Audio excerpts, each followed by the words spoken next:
Hi, you're listening to the Mito Podcast. I'm Ashley.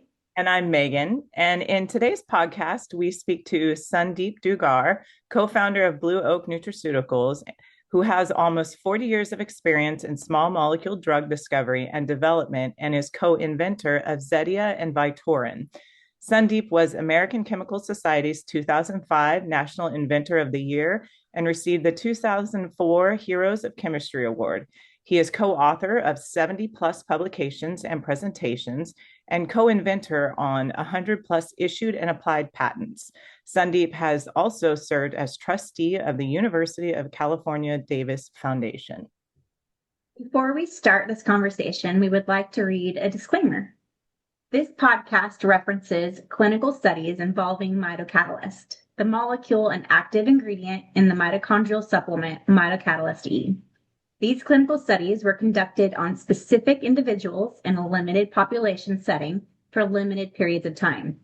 Any reference to these clinical studies is not intended to be representative of results that should be expected from the use of MitoKatlyst for anyone in the general population. Children under 18 and individuals with a known medical condition should not take this product without first consulting a physician.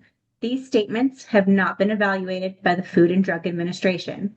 This product is not intended to diagnose, treat, cure, or prevent any disease. The last few episodes, we had the opportunity to talk to Monica and Sonia a little bit about Blue Oak, about MitoKatlyst, and about the trials that were going on. But today, we want to know a little bit more about the doctor behind all of it and to get the science background of what MitoKatlyst is. So, Dr. Dugar, hi, how are you? I'm doing well. Thanks, Ashley. So, can you tell us a little bit about yourself and your background? Sure. First, let me thank both you and Megan for giving me this opportunity to have this conversation with you. And very glad to, address the questions you may have. In terms of my background, I'm a scientist. I've been in the U.S. pharma industry now about 37 years. Been involved in a variety of programs over these years. Science always fascinates me, excites me, and often you end up in some crazy rabbit hole. But the one I entered 16 years ago has turned into an amazing journey of discovery and learning about human health, health span, and all that goes with it.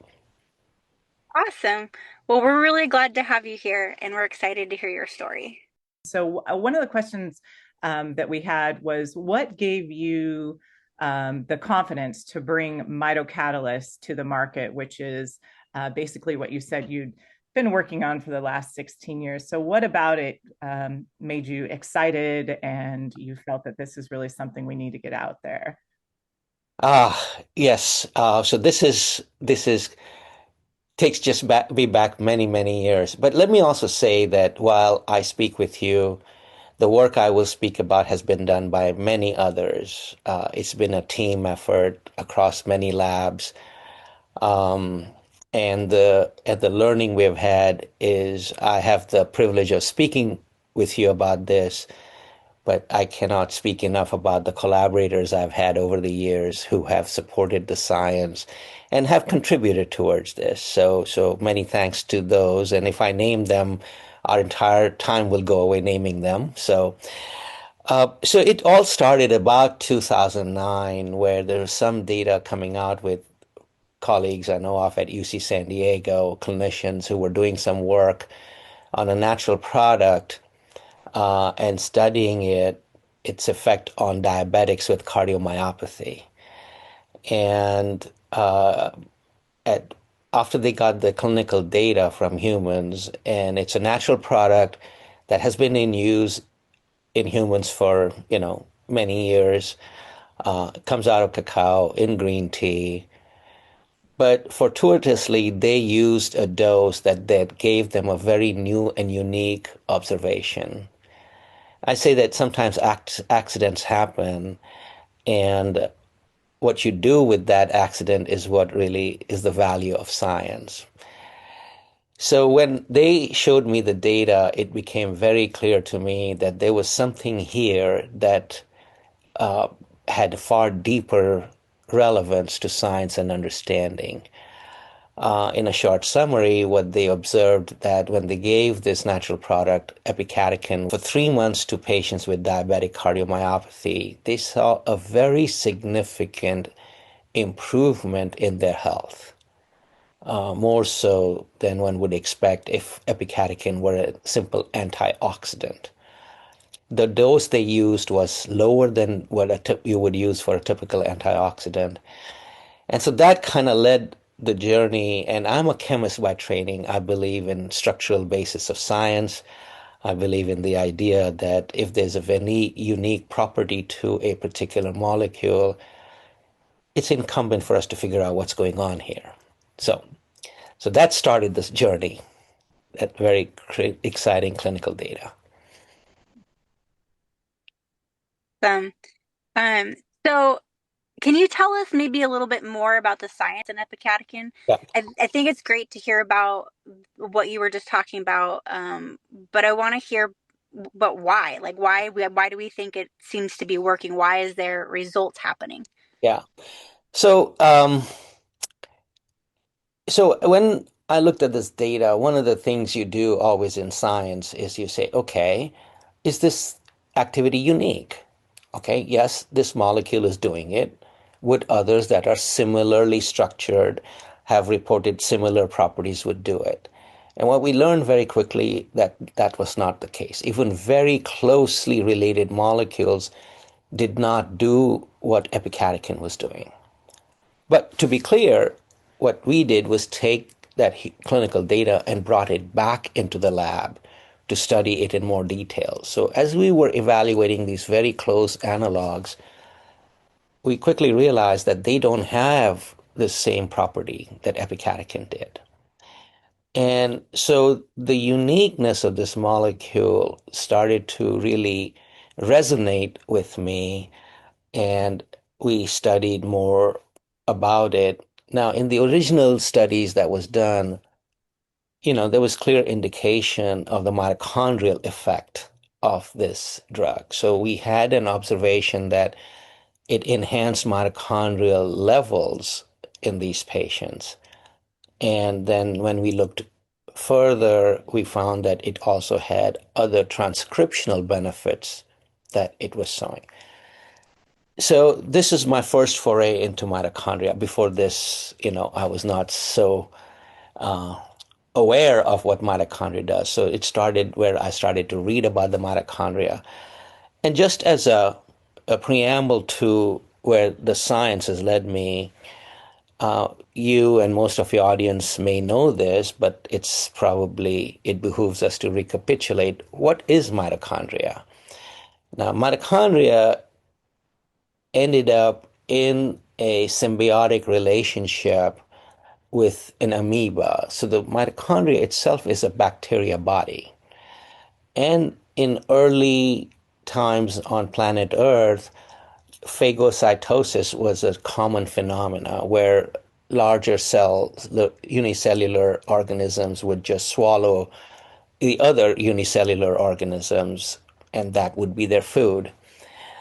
In this instance, as an amoeba phagocytosed a bacteria body, that bacteria body found a symbiotic relationship with the amoeba, where basically the product of the bacteria body was fuel for the amoeba. And the amoeba provided the protection to the bacteria and sustenance, and it provided energy in return. That bacteria body over time evolved into mitochondria in animals and chloroplast in plants. So the genesis of life itself is related to this specific event postulated to have happened 2.5 billion years ago. All right. Now, with energy, we are energy beings. The universe is an energy system, right? And energy what drives everything. Just imagine a day or a week without no sun. Okay. And so what the food we eat is for energy. The sun is around as it gives us energy. So what this bacteria, which eventually became the mitochondria, became a source of energy for the human body that finally became humans and the animals, right? And it started to become more, it became a sensor of cellular stress. It became a sensor of salugenesis. It became a sensor of maintaining cellular hormesis, okay, homeostasis. And it is very unique in the sense that it has its own membrane. While our cells have one membrane, mitochondria have two. It has its own DNA. While we have learned that nuclear genome is our DNA, it comes from your father and your mother. But the mitochondrial DNA only comes from the mother. So here we have an organelle that lives in your cell, and it provides the energy, and without it, no cellular function can happen. You may have genes, but it cannot make the protein if the mitochondria are not there. Okay? So there's a recent article that came out that said, well, genes are not the blueprint of life. The blueprint of life is the mitochondria. And its main purpose is to provide you with the energy to survive, to live, to address the pathologies that you have, because we have an inherent way to heal ourselves. When we break a bone, we put a plaster and it heals. When we cut ourselves, we heal. When we get a short infection, we heal. Now, mitochondria hence play this pleiotropic quintessential role. It's in every cell of your body. We have over 100,000 trillion mitochondria, 25% of our cell volume. If you take mitochondria out of the cell cannot make mitochondria. It's the mitochondria that decides when a cell dies. So just think about it, and I can go on, but think about this, that it is controlling the entire existence of life on planet Earth. Hence, it's at the node of it all. Whether you live or die, you're healthy or not healthy, what it is. Now, what are the other some things about mitochondria? And this is things I'm learning, that you have the maximum amount of mitochondria in your body at about age 20, 21. From then on, you start losing mitochondrial density in your cell, 10 to 15% every decade. That's called aging, right? This is what happens. And why do you have the maximum? Because that's your growth period. When you're born, as you're growing, think of it as an internal exercise.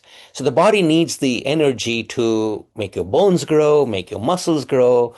You know, as you come in at 8 pounds and you become 120 pounds, right? The mitochondria is providing all of that energy and the processes to grow your muscle. When you stop growing, the mitochondria says, okay, we're not needed as much, and your mitochondrial levels deplete. What is the consequence? You lose your skeletal muscle strength, your metabolism slows down, etc., etc. You know, you get wrinkles and your hair goes gray. Some of us lose it, etc. Now, the only way we know of naturally that your body makes mitochondria is exercise. All right? So think about it in your early life. When you're growing, that's your internal exercise. And the body's making more mitochondria. When you stop growing, that internal exercise goes away. So to replenish that, we have to do exercise.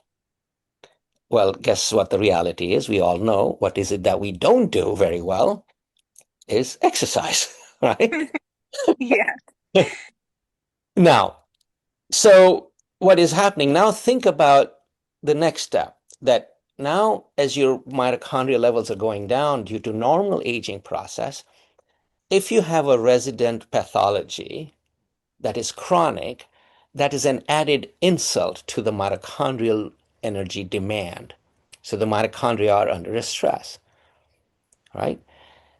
So you lose mitochondria faster. So now let's go back to the beginning, all right?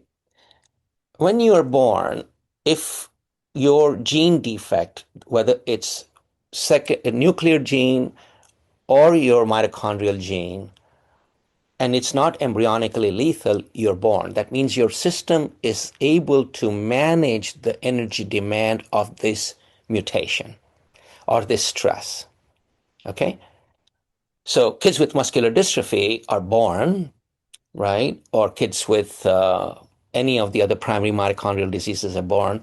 But then the disease progresses, and about years 2 or 3, they start to show the symptoms. Now, depending on the severity of that mutation, that can lead to life expectancies that are down to 2 to 3 years, and sometimes it's 14 years. And that's all depending on the severity of this mutation and the energy demand that is placed on your body, that the body cannot feel.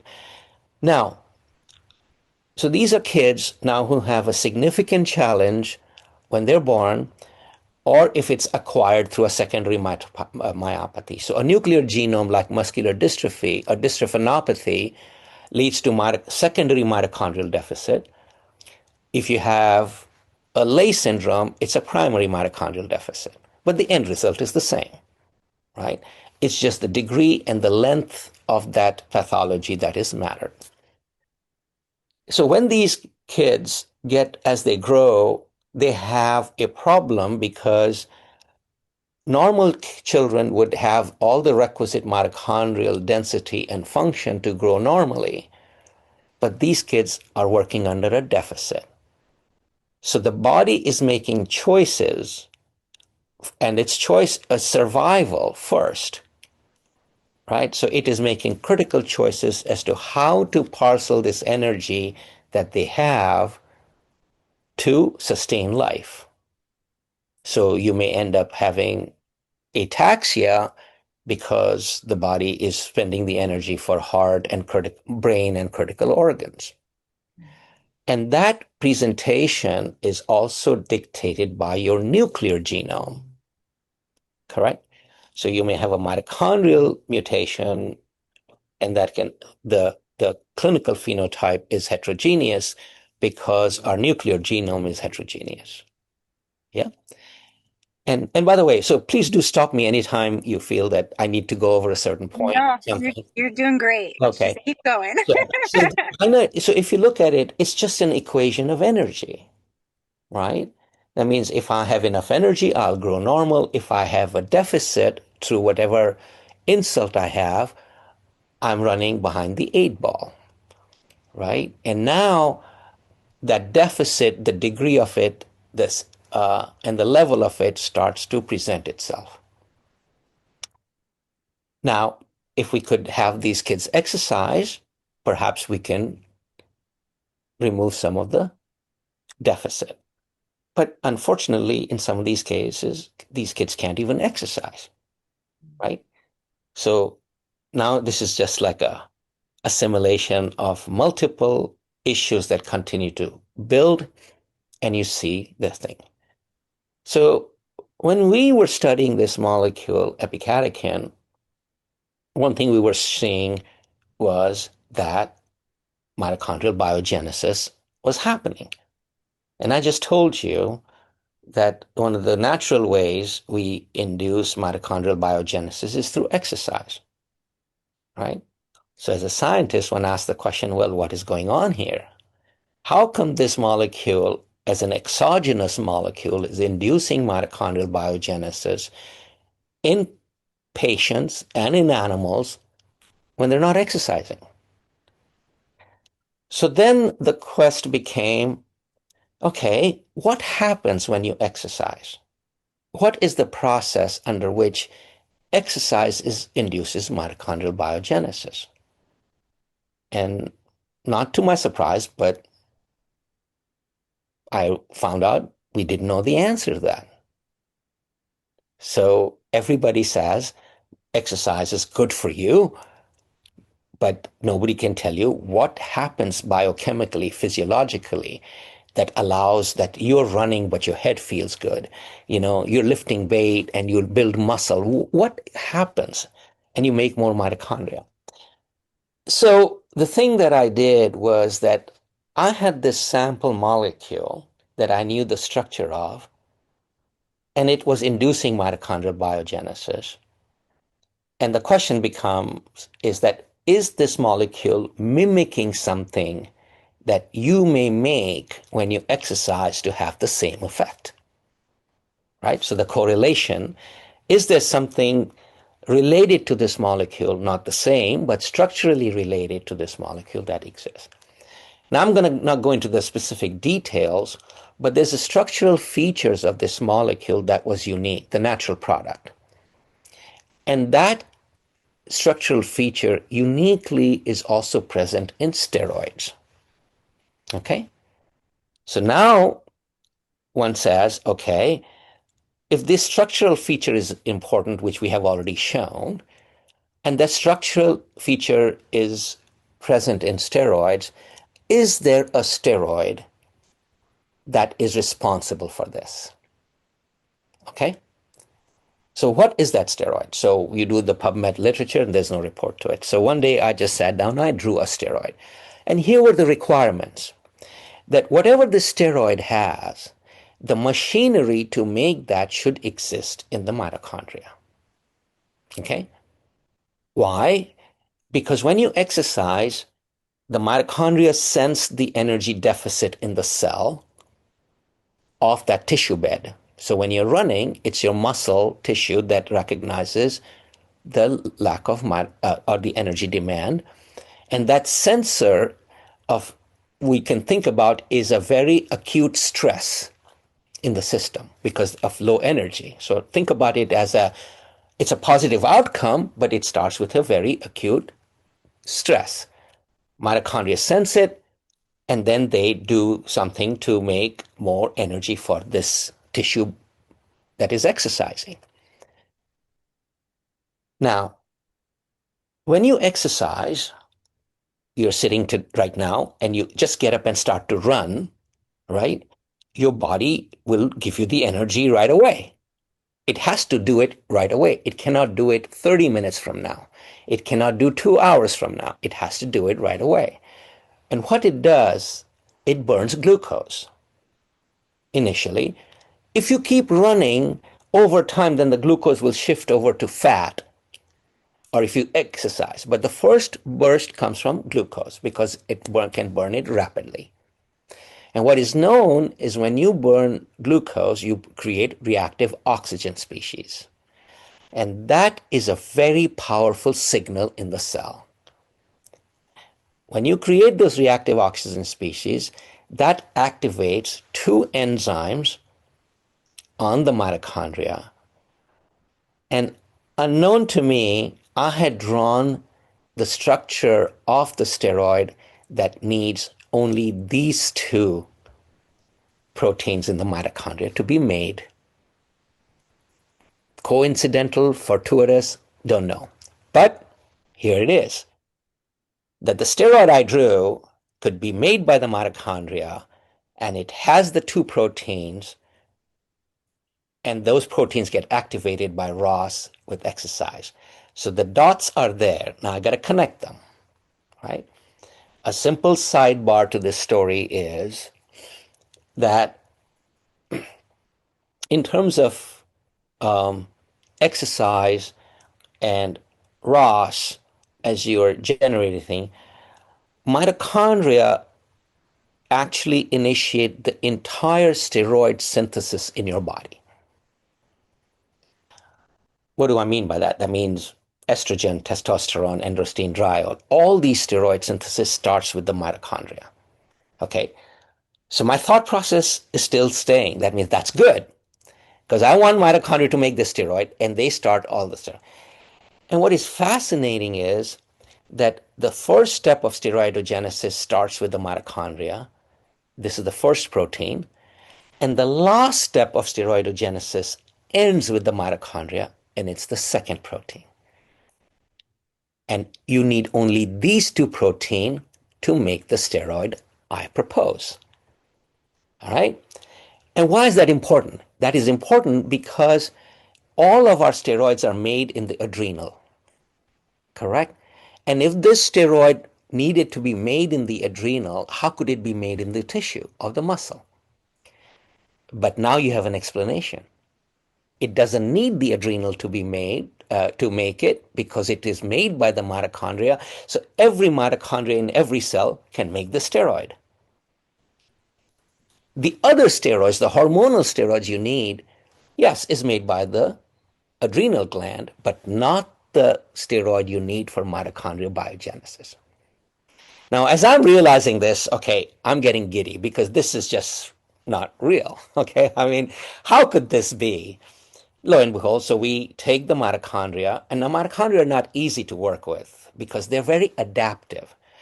This is a very key feature. It is the only system in your cell that can make more of itself when you need it, can fix itself when it's broken, and get rid of itself when there's too many in the cell. Okay, there's nothing else in your cell that can do this. So again, this is a very dynamic organelle.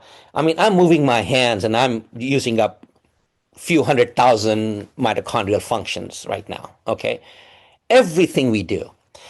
So the whole story then comes in is that here is an organelle that is so unique by itself. It's dynamic. How do you function with it? Well, there are ways. So we isolate the mitochondria and we stress the mitochondria with a reagent that should promote mitochondrial function to see if this mitochondria were to make the steroid. And it did. Okay, so here we go. All right, this is getting very interesting. So now you see the steroid in this mitochondria. All right, question comes in, does the steroid have the pharmacology of the mitochondria? We did many in vitro and in vivo tests, and sure enough, it basically replicates the function of this natural product. All right, except it is 1,000 times more potent. This is one of the most potent steroids that I know of, which makes sense because you should only need minute quantities of it to induce. If you had to make lots of it, you don't have that time. Your body doesn't have the time to respond to energy demand. So it's very potent and it does the pharmacology. All right, we're doing well so far. Then the point is, does it exist in live animals? So we went hunting for it in rats. And after trial and error, because we had to get the sensitivity of our assays very fine, we saw it. All right, so there it was in the rat. Then the question comes in, does it go up when a rat exercises? So we took a rat, added a weight to its feet and made it swim strenuously. After that, took the rat's blood over a period of time. And sure enough, within 30 minutes, the level of this steroid goes up, reaches peak at 45 minutes, and by 2 hours, it's gone. All right? So what are we doing? We're connecting the dots, right? It's present. It goes up when you exercise. So that hypothesis is falling into place. And it's the steroid doesn't have to exist all the time. It's like throwing a rock into a lake. The rock goes away, but the ripple continues. Yeah. So the only function of this is to initiate the pleiotropic processes, transcriptional processes that is needed for that cell to become for its own need at that time.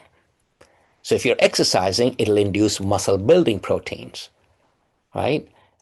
If you have other conditions, it'll start to make those proteins that would help you manage this acute stress you're doing.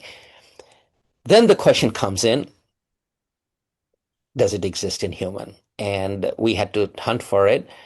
And finally, when we got our sensitivity down to single-digit picogram levels, we saw it.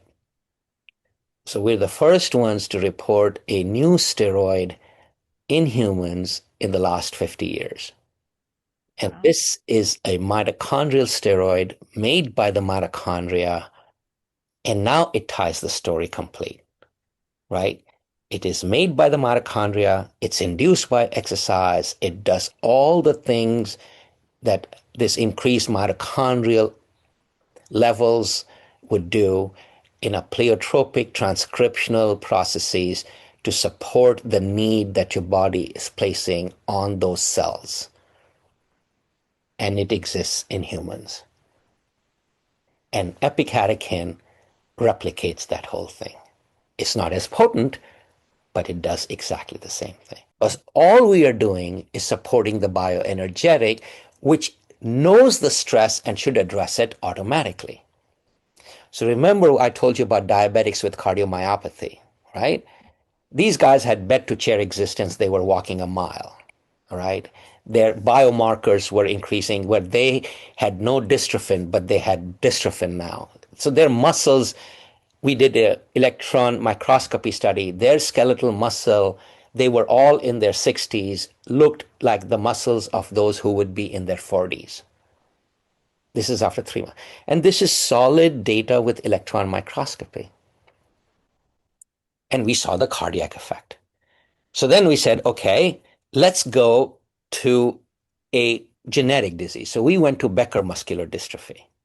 Okay, very different, but they both have the same outcome. They lose muscle, diabetics lose muscle, they have heart, diabetics have heart. So we went to Becker's, and within 8 weeks, you see an amazing effect on their cardiac function, on their skeletal muscle. All right. So here we have a second study, right, that we're saying completely distinct. All we are doing is supplementing the mitochondria and let the body do what it needs to do, because what the body does best. And what is important is one of the things I've come to realize, that all my life I have been a reductionist scientist, right? That's what scientists do.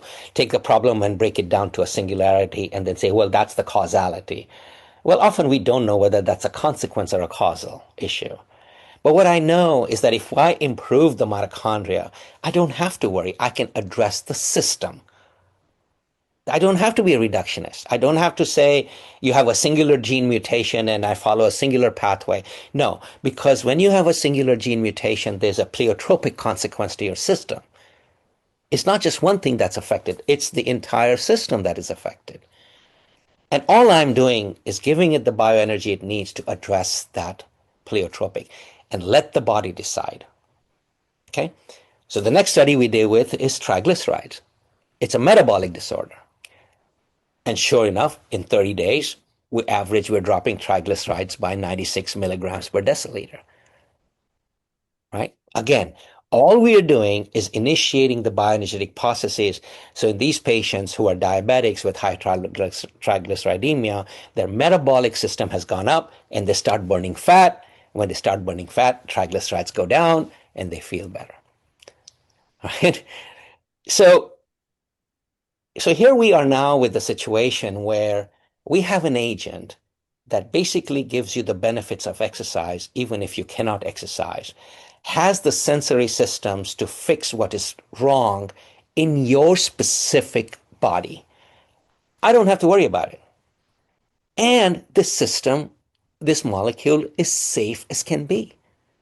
This has been in human diets for 5,000 years, right? And some other crazy anecdotes from the Mayan culture, etc. We'll forego that. But Mayans used to consume this.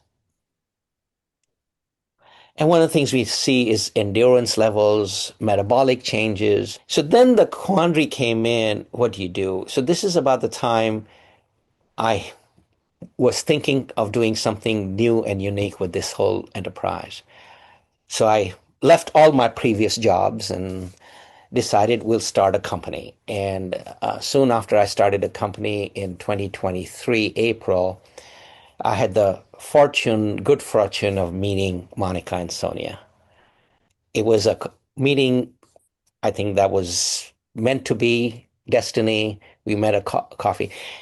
So we said to ourselves, let's take a chance. Let's make this pharmaceutical grade.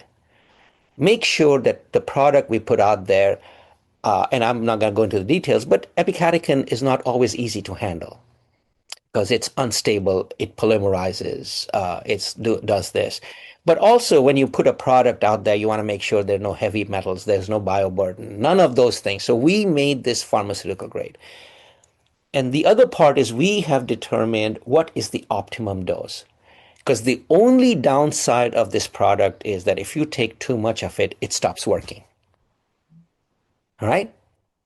That's its only downside. Though other safety signal, it just stops working. And that is because, think about it, you cannot over-exercise. Your body will stop you. It's the same thing. You cannot overtake it because the body says, okay, this machinery is too, this input or biogenesis is too much, and it'll put the controls on it. And I'm very confident on the safety, all right, that it's not going to hurt you. You can take it with whatever you're taking. It's not going to interfere with anything we do. And so when we presented, you talked about the X Prize, right? So one of the things we are very interested is in health span. I'm not interested in longevity. I don't know what that means. I said, how long each one of us lives, I have no idea. But as long as we live healthy, right, that we don't suffer. And we all are one serious health crisis away from significant family, personal anxiety and trauma. And unfortunately, you guys see it more up close and personal, right? So can we make a dent? And I think we can. We're still on our journey. And so the health span people, we applied, and we have some amazing clinicians who are working with us because they looked at my data and they said, yes, these are people who introduced telomeres to the world. These are people who cloned Dolly the sheep. These people are really very brilliant brains who have joined us to say, let's figure this out. Because if we can continue to expand our knowledge and an understanding, it will help people significantly. And it's not going to break their back or their bank. And I'm not going to cure the disease, unfortunately, if you have a genetic mutation. But if I can slow it down, if I can make it livable, perhaps there's an opportunity for other things to come in, which could be curative down the road. But then I take it just for the health of it. I'm getting old, and I can tell you that, it's been a great journey. And where I am with Monica and Sonia, I am so incredibly grateful for them that they, not being from the biotech industry, immersed themselves into this. They spent the time 8 months with me trying to get the gist of the science. Who does that? Except for people who believe and have a passion. And so that's the story. I'm happy to answer more questions, but it's an amazing Gideon experience. So yeah, sorry I get excited and passionate, but I'm so thrilled about where we are today and what the potential of this could be as we move forward. So thank you again for the time. I know I've kind of gone on unabated, but I'll stop there. And if you have any questions, happy to answer them. That was amazing. Absolutely amazing and interesting. And, as a parent of a child with a mitochondrial disease, just listening to your passion is just exciting for us and gives us, hope for what this could possibly do. Obviously, I've spoken a little bit about the benefits that I've seen with my son taking this. So when you talked about mitochondrial biogenesis, which basically, just for our listeners, is making new mitochondria, just that and the science of it is so interesting. And I just want to tell for our readers, all the studies that you actually spoke about are on your website. Yes. You can go through and you can read those studies. And, if you're concerned about the safety, it talks about that as well.